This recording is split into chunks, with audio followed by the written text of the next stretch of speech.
Hi students of MBA batch 2019-21. Very happy to meet all of you through this YouTube channel.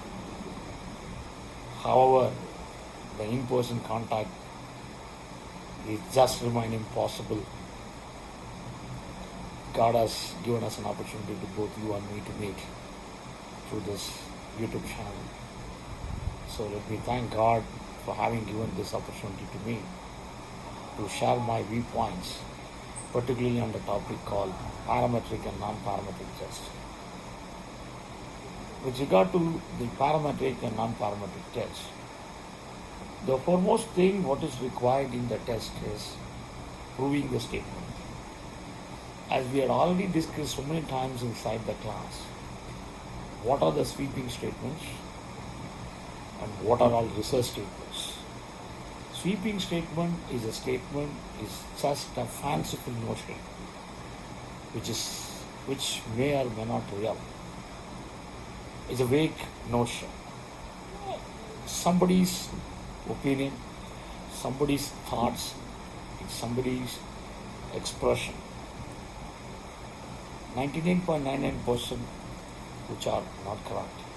But what is the meaning of research statement?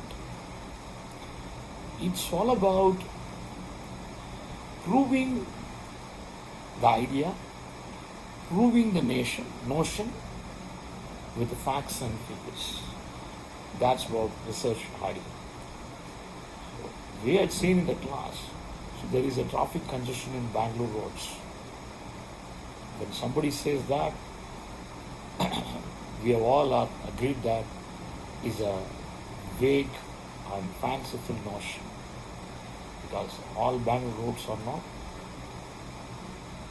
congested on all times. So there are few roads during specific times they are congested.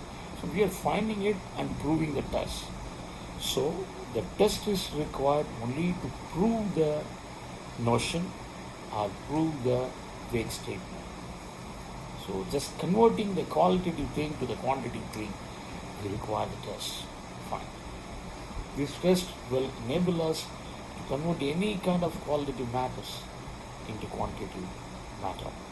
But coming to the research methodology part, which are all the tests are available for us? We have two tests available. One is parametric test, one is non-parametric test. Parametric test is for what and non-parametric test is for what? This video tells you that exactly for which are all the situations you have to use parametric, for which are the situations you have to use non-parametric. See, parametric test is a very powerful test which is always used by the researchers, particularly the researcher who are in the management domain or in other domain, of course. The researcher will use this only when the population is finite. When the population is known, well known, then go for parametric test. Classic example is your finance or HR research. When you take HR research, you will take the population of one particular company. That company will have a payroll, and that payroll will contain the names of employees. So that payroll will turn out to be a population. So if it is a sample frame, if it is a population, it's crystal clear in HR research. So obviously you have to go for parametric one. You don't have to go for non-parametric. Right. What is the basic advantage your parametric test? Tools, parametric testing tools are giving you. Parametric testing tools are giving you the significant difference, sorry to say, the significant difference between two samples, if you want to look at. Say for example, the opinion of sampled boys, on the other side the opinion of the sampled girls. When you want to find the difference between the opinion of boys and opinion of the girls, of the particular sample size, you can obviously go for a parametric test, right? So which are all the tests are available in the parametric segment? This very, very powerful tools are available. One is ANOVA, F-test, T-test, and Z-test. Right. If you look at T-test, this is purely an event methodology test. If you want to test any events for that matter, you can use bad sample T-test. Say for example, we had already discussed in the month of June itself, we had discussed the economy of China before and after coronavirus epidemic. If you want to test, so you need to sample out at least 1 year of their Chinese GDP before the epidemic and 1 year GDP after epidemic. If you look at and compare, you can find the mean difference. If the mean difference is rather negative, you can say that Chinese economy is worstly affected after the pandemic. This is one example I have given you. Like that, you can develop any example. On September 21st, 2019, our Honorable Finance Minister had announced the reduction of corporate tax from 30% to 25% for all companies, whether it is a private limited or a limited companies, all companies, the announcement of Finance Minister became applicable. Yeah. So that's a good news, in fact. The good news was flowing across the corporate sector. Due to that, the companies listed in stock market, both in NSE and BSE, got a phenomenal hike in their stock returns immediately after the corporate tax announcement. So that phenomenal hike in the stock returns used to sustain for 1 month continuously from the date of the announcement of the corporate tax.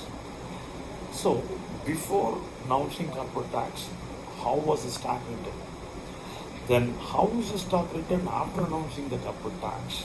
If you test, if you put up this even into the test, you have to use a technique, powerful technique, which is called parametric add sample t-test. Like that, you can go for Z-test. So Z is also having the same criteria. For the same purpose, you can have Z, but only when the population size is exceeding 30 and the sample size is going to exceed 30. Obviously, we need to go in for the test called Z-test. The purpose of Z and T are one and the same. There's no difference between the two. And coming to the other one called analysis of variance. Now what is a powerful parametric tool. It has been used to check the attributes of the product. It has been used to check the effectiveness of the service. For example, a restaurant is there. The restaurant is providing you the service of food serving. If a restaurant wants to check what is the effectiveness of the service which is being done at the particular place, it can very well go in for analysis of variance now. That is, it can take the old age people walking into the restaurant, adults walking into the restaurant, children walking into the restaurant. What is the difference in their views? When you take old people, how are they viewing about the service? When you take the youth people, how are they viewing about the service? When you take children, how are they viewing the service? So you can find the difference between the sample group, and exactly you can come to an idea that which group gets dissatisfied with the restaurant service. You can easily identify. You cannot always satisfy all the people. You always know that. When 100 people are available, your service cannot satisfy all the 100 people. Right? But You can categorize the 100 people into different groups. You can bucket them into different categories, sample them out quite properly, and find the difference between the samples. You can find how each and every group telling about your services, telling about your products and delivery, telling about your logistics, telling about telling about your your product performance, telling about your advertisements. Exactly, you can find the effectiveness. Whatever effectiveness you want to test, you can use the technique called an hour. It's powerful and widely accepted across the world. It's none other than Nova. Right. What is the difference between the parametric and non-parametric test? If you look at parametric test is always used whenever the population is normal. But every time you cannot assure that the population is pretty non-parametric. For example, if you want to test, studying the opinion of people about the Royal Enfield bike usage in Coimbatore City. If you put up a topic like this, a study on the customer satisfaction of people with special reference to Royal Enfield in Coimbatore City, if you look at, can you ever count the number of customers who are there for Royal Enfield?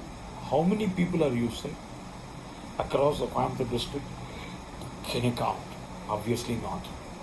You can't count the numbers of people who are using Royal Enfield Bullet across Coimbatore district. So at this juncture, you have to go for the testing tools which are none other than non-parametric tests. See, non-parametric test will be in the use of the researcher whenever the population is not known. You may ask me a question, when the population is not known, why should I go for a research study? Definitely it is not like that. However, the population is not known. You need to find out whether the product is going fast or going slow or going moderate in the market.